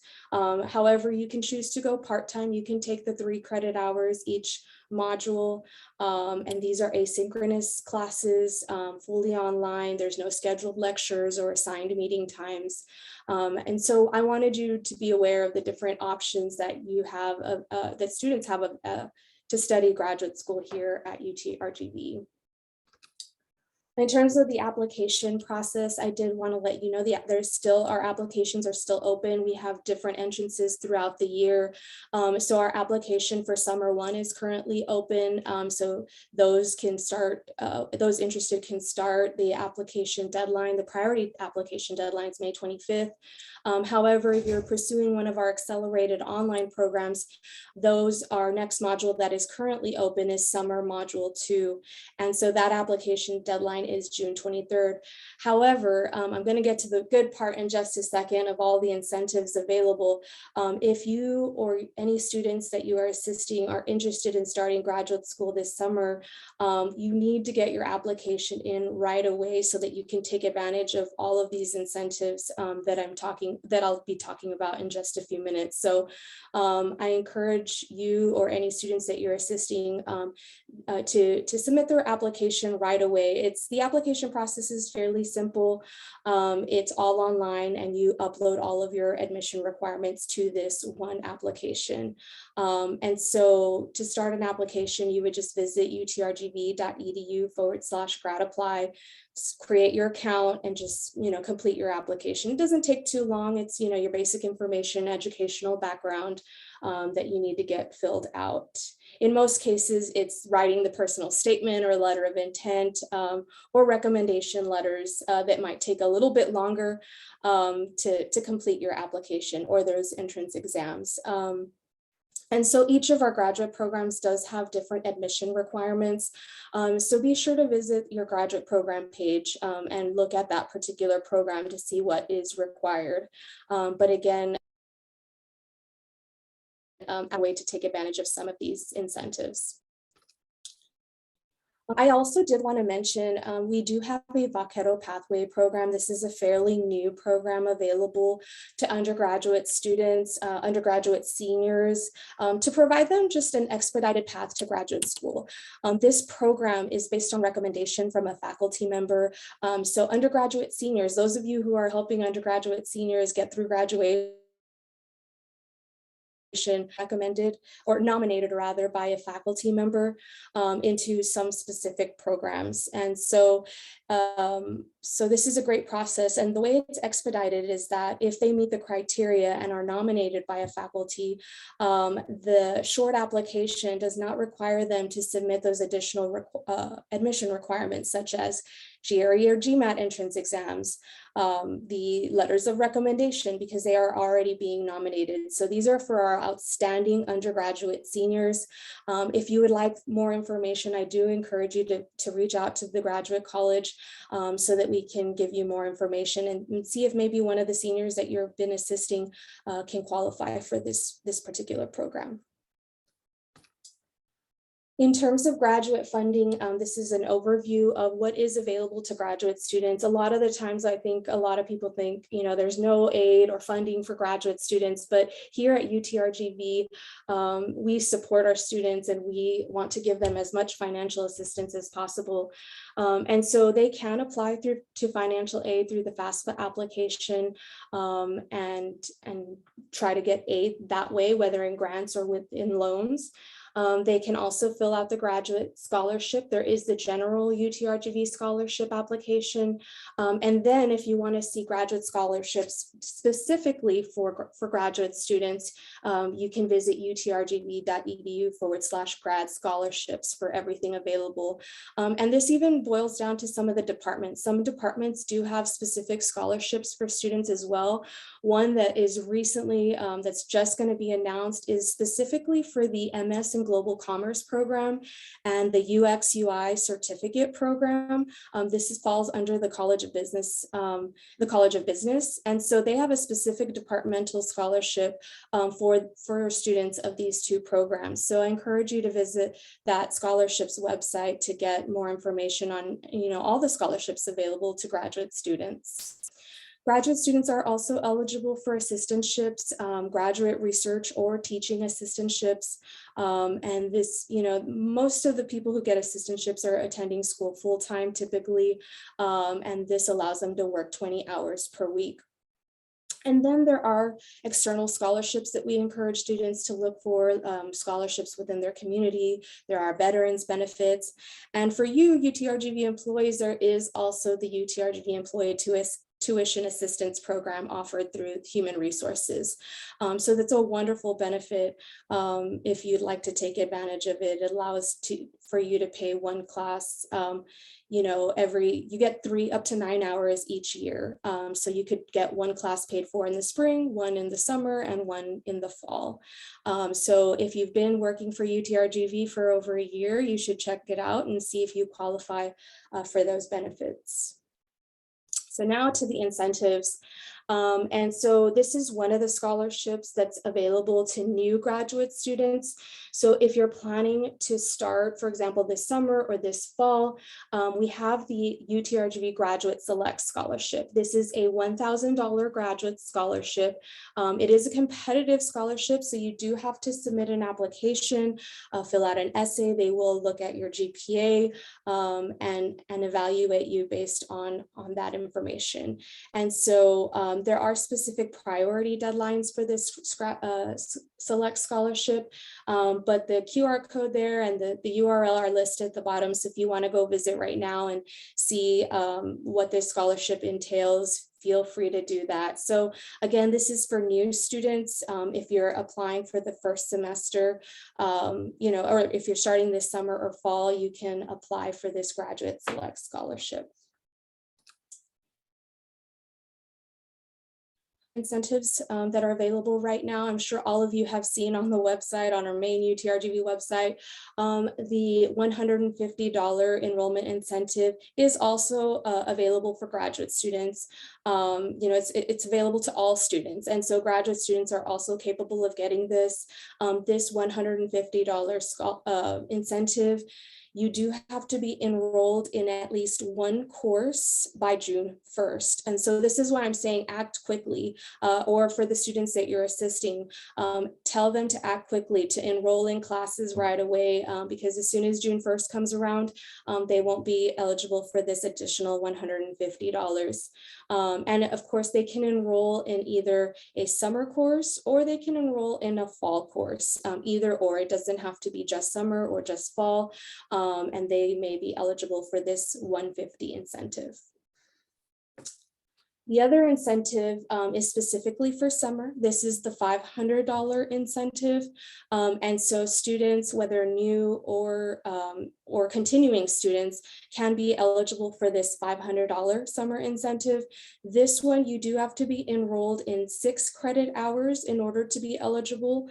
And so that's 2 courses. And again, if you're a new student or a continuing student, and graduate students are eligible, both traditional and accelerated online graduate students. This incentive, you also have to be enrolled in courses by June 1st. So if you have students who are thinking about applying or they're not really sure, the application process takes time. You do have to, not to get this incentive, but if they're new students considering grad school, they do need to go through the application process, get admitted, and then, activate their UTRGV account and then enroll in classes. So June 1st is just around the corner. So please encourage any new students or current students to take advantage of this summer incentive. And then our recently announced, this is specifically for graduate students, it's called our $2,000 grad bonus. This bonus is for the fall 22, spring 23 semester. And this bonus is $1,000 in the fall and $1,000 in the spring, as long as they enroll in 6 credit hours. So you just have to take 2 classes in the fall, 2 in the spring, and you can get your $1,000 in the fall and $1,000 in the spring. So this is a lot of money available to graduate students. All of these incentives, the university is supporting all of our students, and we just want to make sure that you understand that this is available to graduate students.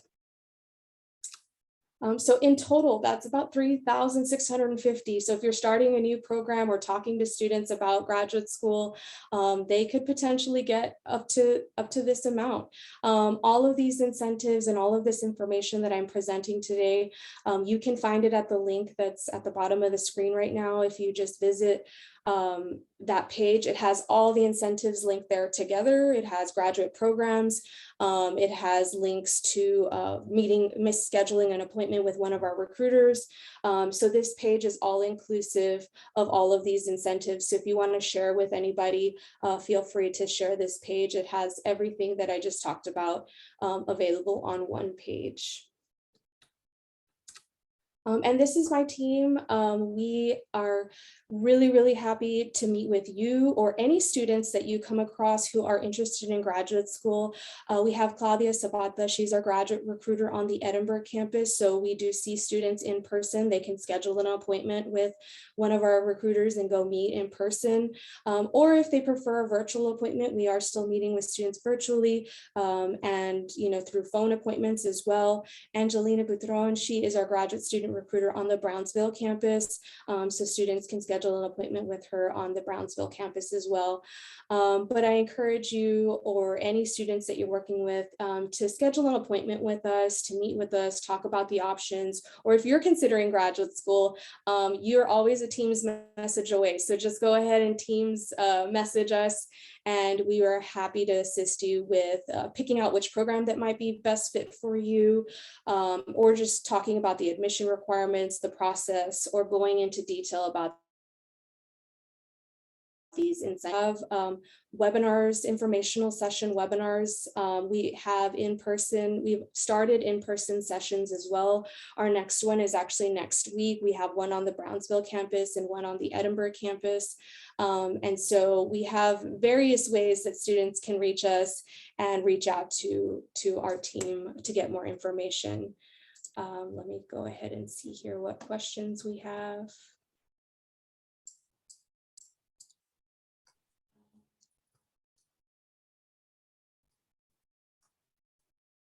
All right, so I think we don't have, does anybody have any questions? If not, thank you so much, Staff Senate, for allowing me this time. I wanted everybody to be informed of all the wonderful incentives available to graduate students. And please feel free to reach out to me or anybody on my team if you want assistance for yourself or for students that you are assisting. And thank you so much for everything. Thank you so much, Stephanie, and all those wonderful opportunities that we have for our future students and current graduate students as well. And so with that in mind, if y'all do have any questions, please don't hesitate to reach out to her team. Again, they're doing wonderful. And so if there's anything that we can further assist you all, or y'all like to help us establish that connection. All right, go ahead and public comments and questions, and I will call on our staff, Senator Noel. And yes. Okay, I think you called me, but my internet connection is very unstable, so I apologize. I'm turning off my video just so I could get more stability. Good morning, everybody. This part, we wanted to pivot back a little bit to one of our committees, which is the feedback committee. As they stated earlier, it's very important that we hear from you, and not just for concerns, but also ways for us to be better as a university campus as a whole. In that regard, we did get a submission a couple of weeks ago. It is an anonymous submission, but the feedback that was received, the committee felt that it was very important that we had to address it. And that feedback was in regards to how to file a complaint against a supervisor and what holds them accountable to leading their teams fairly. So with that, a possible solution that this person has suggested is an easier way to report supervisors. So we the committee has taken action and have an answer to that. So I'm going to call on Staff Senator Nicole English, who also sits in the feedback committee, to lead us into this discussion. So Nicole. Yes, hello everyone, and thanks for giving me the floor to just take a few minutes to address those. And before I get into the specific question that we received, and I think Marisa mentioned that earlier, it is very important if you have specific questions like this that you provide some contact information. We're not going to go and share out, your name with everyone. And so, but this will be helpful because we are receiving some very specific questions and I have an answer for you, but I cannot respond to, like, if we get 15 requests, we might not be able to share all of those answers in every staff Senate meeting. So if you have a specific question, it will be helpful to add your contact information because then we can get the actual answer for you and then connect with you and get back with you and say, hey, this is the answer that we can give you. And it might not be relevant for everyone.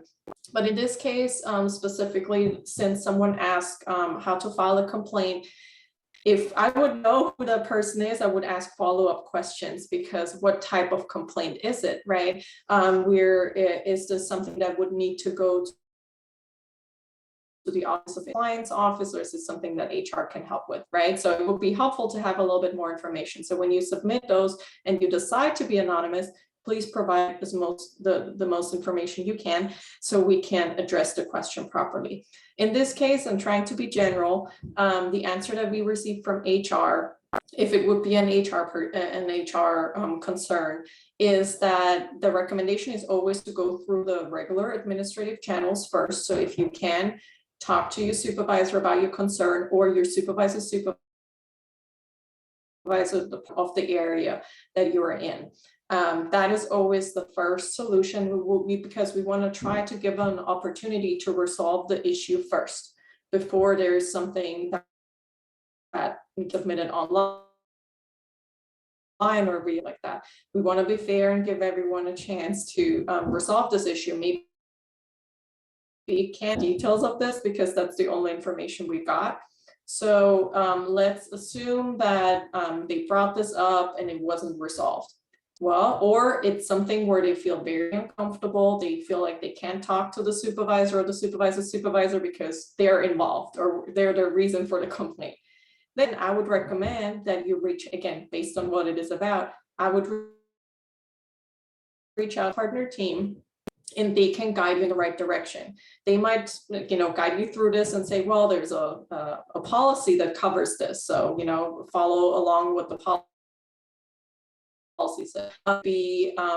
This is a compliance complaint, so either that can be forwarded or, and I'm going to share the link, there is an anonymous compliance hotline. If you feel like there is a compliance violation, then you can also use that compliance hotline, either call, or I believe there's also an online form where you can submit those. So depending on what it is, it's just really hard to provide that. Then obviously, if this is a complaint about something that the Office of Institutional Equity needs to be aware of, well, then it will go to their office.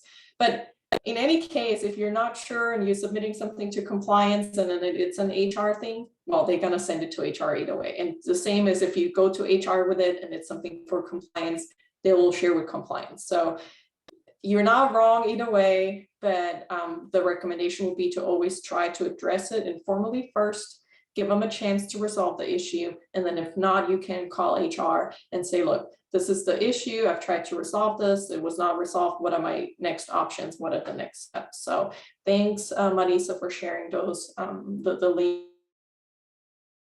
links in the chat. Our recommendation, without having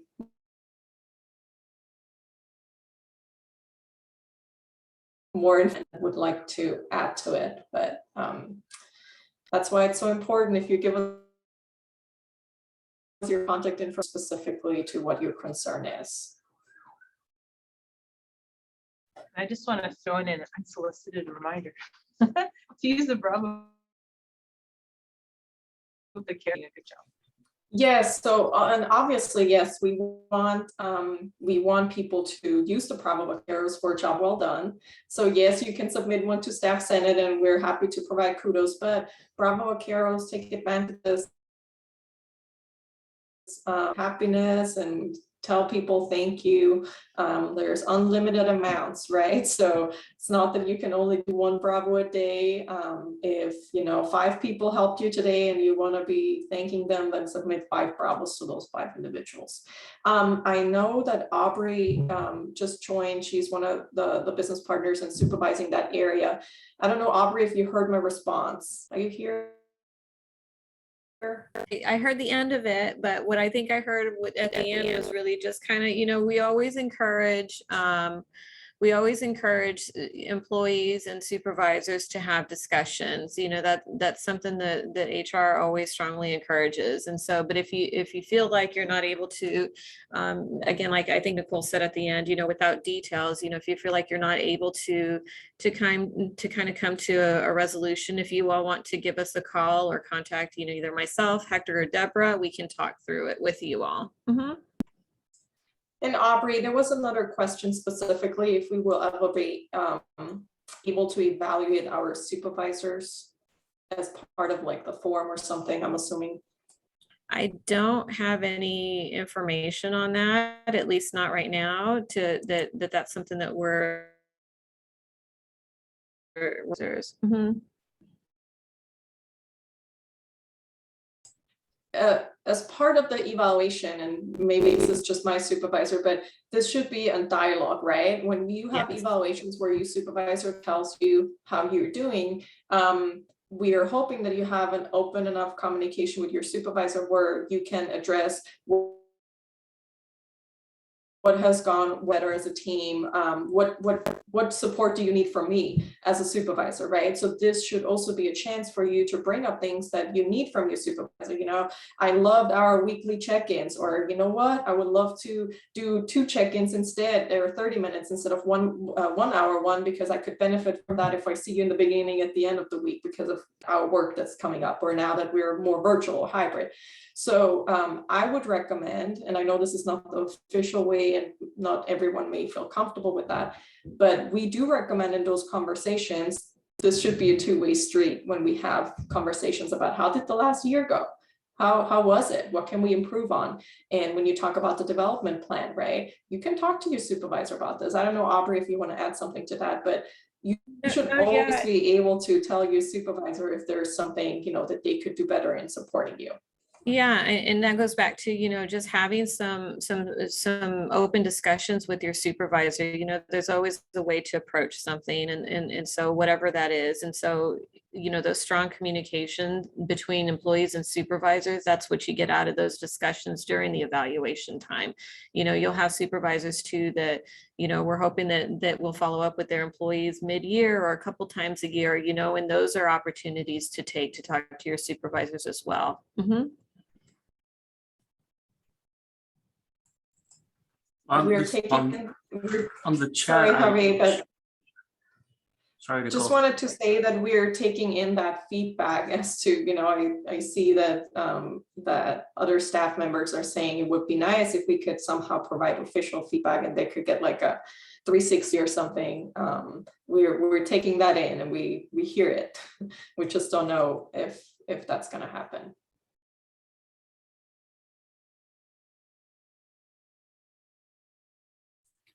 Staff Center Javier, did you want to comment? I put an article that I read a while ago on the Wall Street Journal about annual reviews, and we're taking a look at that.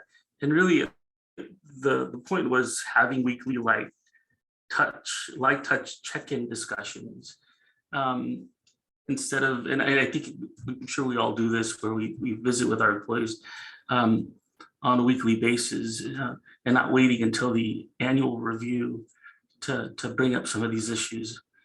So it was a good article, so I put it up there. Thank you for posting that. We appreciate that. It's good to see the research behind, what entails, entails a solution to a possibly concern or problem. Absolutely.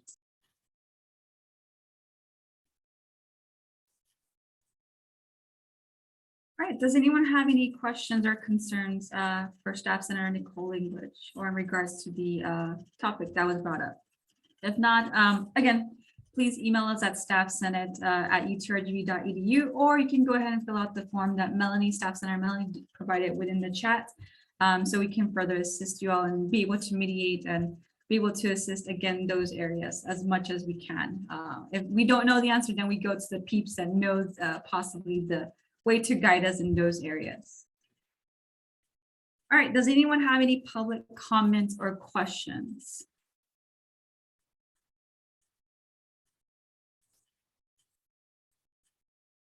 Going once, going twice. Okay, we have one from Carlos Munoz. Carlos, would you like to share about the French Virtuoso guitars? Día de la Guitarra.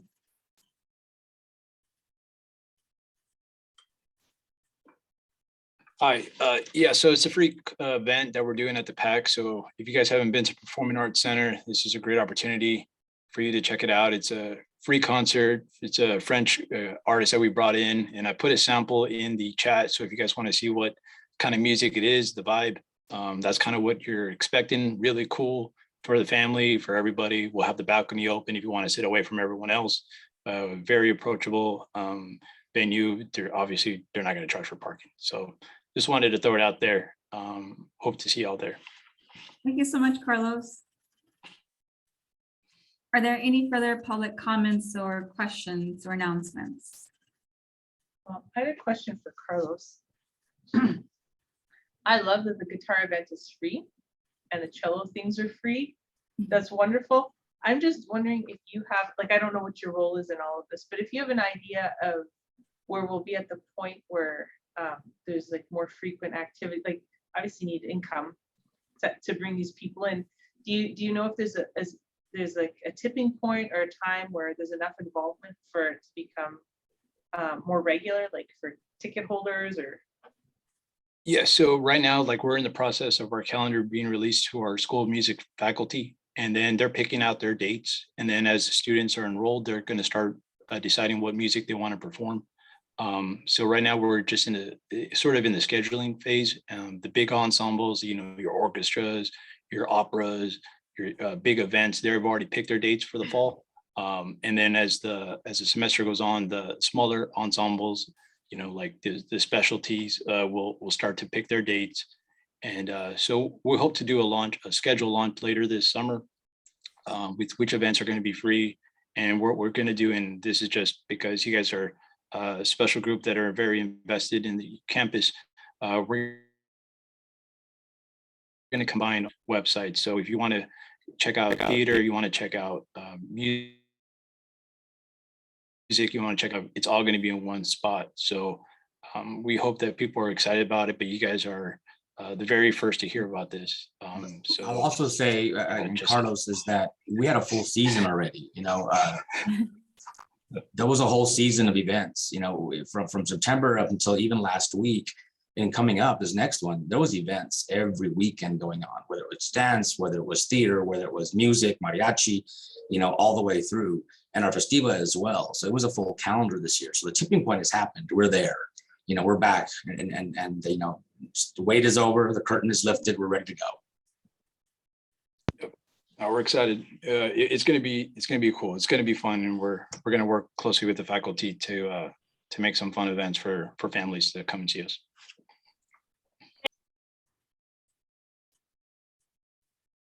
Thank you so much, John, and thank you so much, Carlos. Donna, I believe you had a comment.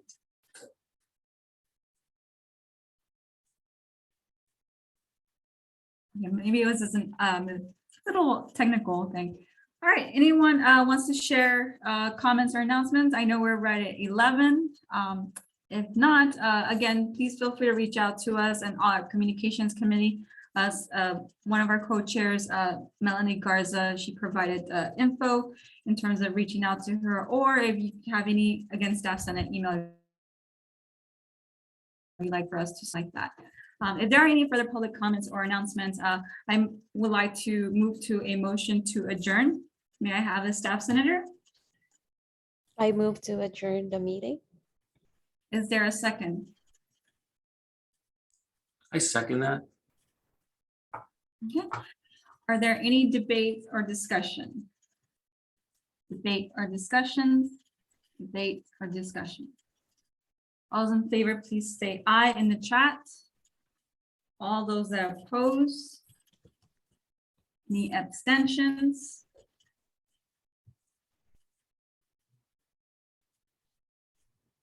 All right, thank you, everyone. The meeting is adjourned at 11:01 a.m.